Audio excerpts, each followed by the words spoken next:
Hi, my name is Raelynne Hale. I teach in the Modern Languages and Literatures department.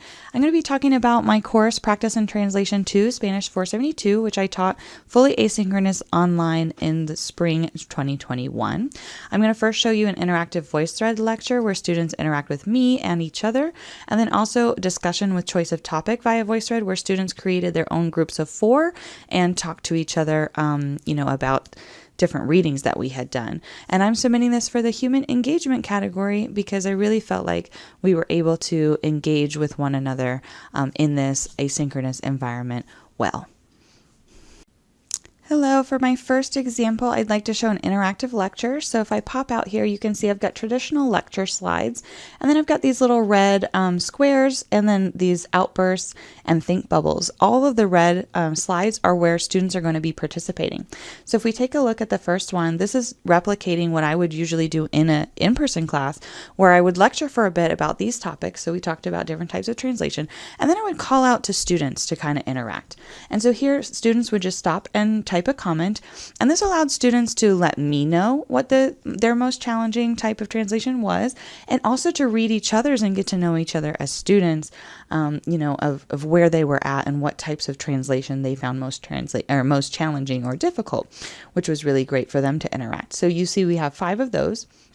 And then we also have a pop-out stop and discuss. So these were different tools that we were learning about, and they explored those tools, and then they discussed their value to translators. And so they would leave a video response or a reply, which would force them to kind of listen to one another and think about this and have a bit more in-depth discussion.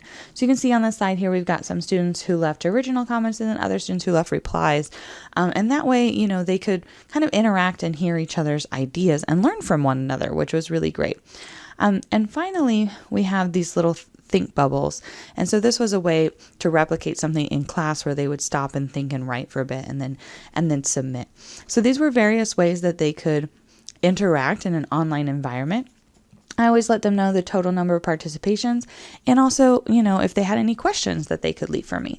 And so this was a way that we could create a more interactive and engaging online lecture where students were participating and interacting with me and also each other. And I really enjoyed this. The students said that they felt like they were in class with me every Tuesday, and it was just a really, really rewarding way to teach in an asynchronous online environment. For the second example, I'd like to demonstrate how I created small group discussions with VoiceThread.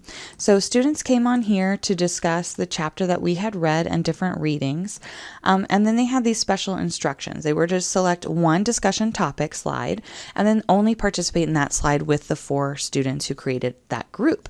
So they would need to leave an original comment, and then they'd have to leave 2 replies to their peers, and then they'd have to come back again and leave a thank you message, making sure that they're not only expressing but also listening to one another, which was really, really great and rewarding. The students really enjoyed this format of discussion online. So they knew that only 4 students could participate in one discussion topic, and they knew they could pick these 6 discussion topics where they were comparing and contrasting different readings that they did. So they had choice in the readings, they had choice in the group, and they had choice in the topic.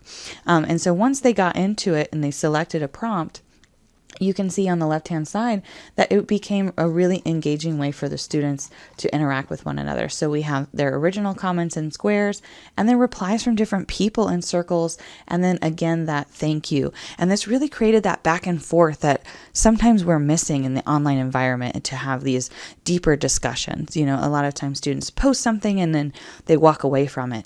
And so this was a way for them to really hear each other's voices and interact with one another. And the students really found it meaningful and enjoyable, and we did this throughout the entire semester.